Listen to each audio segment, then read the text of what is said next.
Shmos. This Shmos is adapted from a Shmos of Moran Hagoin Reb Leib Chasman Zechat Tzadik Levrocha. It says in the Pasuk, Vayokom Melech Chodosh Al Mitzrayim Asher Lo Yoda As Yosef. Rashi brings down that it's machlokes in the Gemara if Vayokom Melech Chodosh, was he a brand new king? Asher Lo Yoda As Yosef, who never even knew Yosef.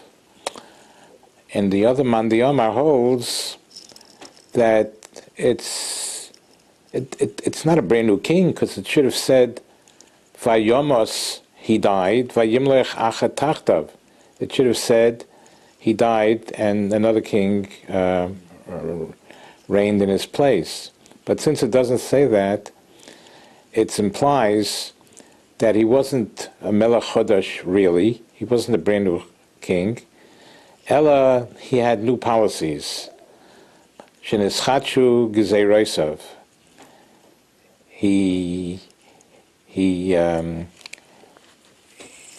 came to be a terrible tyrant.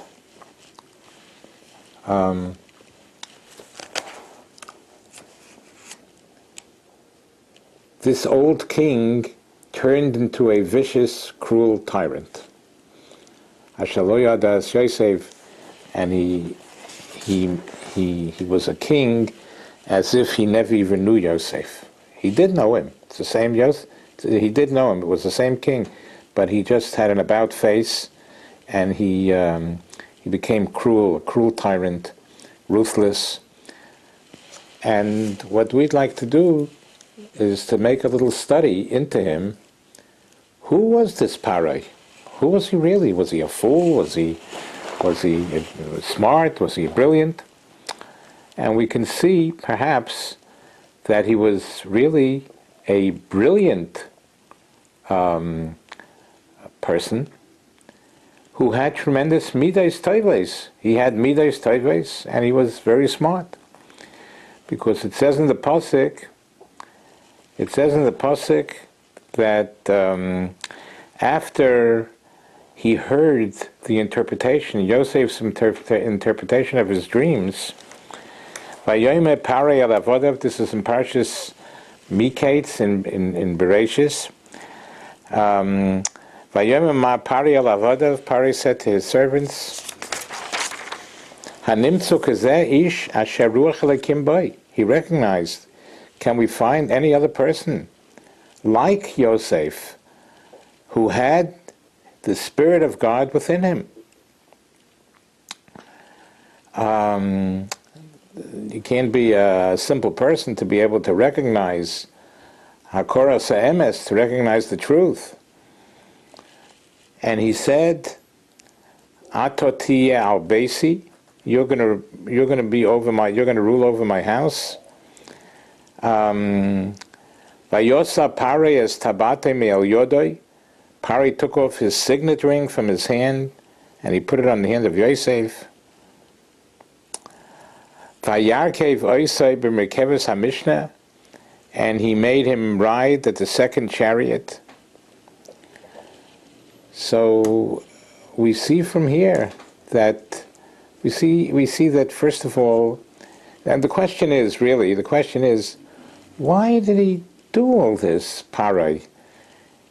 Why did Parei elevate Yosef to be Tiyal? Basically, you'll be over my whole house. And he gave him his signet ring, he gave him his ring, which is a very significant factor. And he also made him ride in the second chariot. Nothing happened yet. I mean, all Yosef did was interpret the dreams and say it's going to be 7 years of plenty, and then there's going to be 7 years of hunger.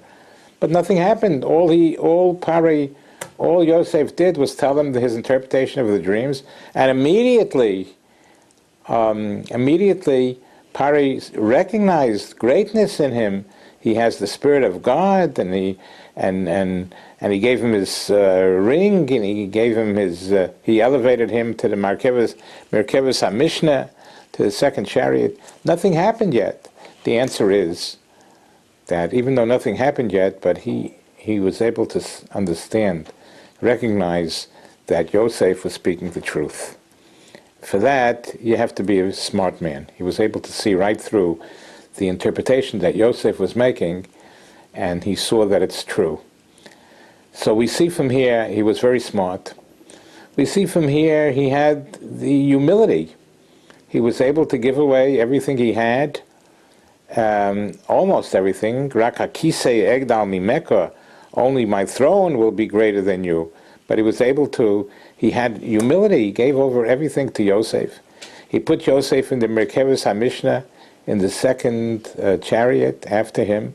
So we see that he was brilliant, and we see also he was a big Bal Midos Teves.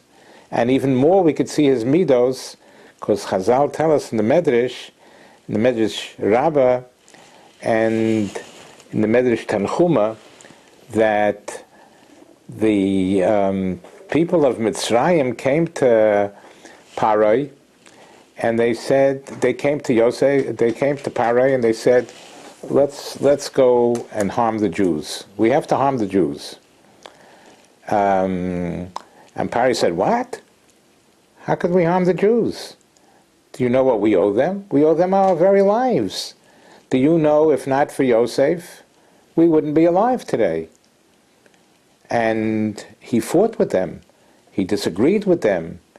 And they said, we're taking away the kingdom from you. That's what it's brought in the Medrash. And 3 months, he was not the king anymore.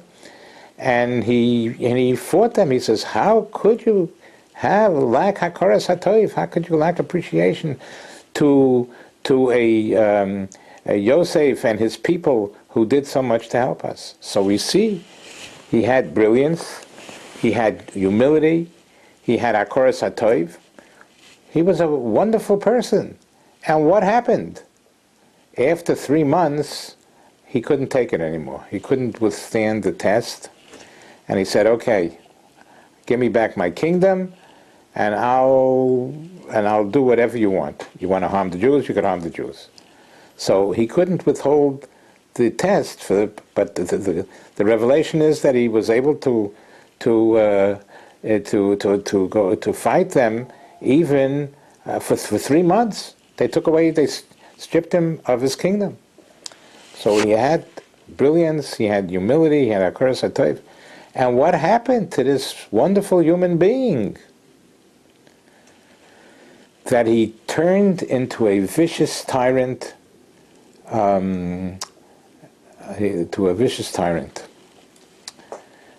Comes along Moron Hagoin, Reb Leib Chasman Zecher Tzadok Levracha, and he tells us that we see from here the fact that he turned min hakotza el hakotza. He turned from one extreme to the other, to a stream of being brilliant and kind and Bal Midos and everything good, to the opposite, to a ruthless tyrant. We see from here that a person can lose it all very quickly. And a person can't say to himself, look, I'm a good Jew, and I learn Torah, and I do mitzvahs, and I do chesed, and think that it's going to continue that way forever. It can, and hopefully it will. But a human being, such as Parai, who had such great qualities, was able to slip and lose it all, and go and be yored. He was able to go mi'igre rama labira mikto. He was able to go from a high pedestal to a low pit, and that's what a human being is. So the lesson from this is how we all have to. We're doing great things, and we're doing wonderful things, and we're bnei Torah, and we're learning Torah, and we're doing chesed and mitzvahs and helping people, and we shouldn't think shouldn't take for granted it's going to be forever. Because a human being has flaws within him, has fallacies, and he could sink to the lowest level, to the opposite of what he is, if he doesn't safeguard and learn Musar and learn Hasidus and whatever turns him on, whatever keeps him up there, he has to do that and inspire himself constantly so that he shouldn't sink to lower depths. We should be zeicha to prepare ourselves that it should never happen, but the human being has that flaw within him. So we should see that to safeguard whatever level we're on. Amen.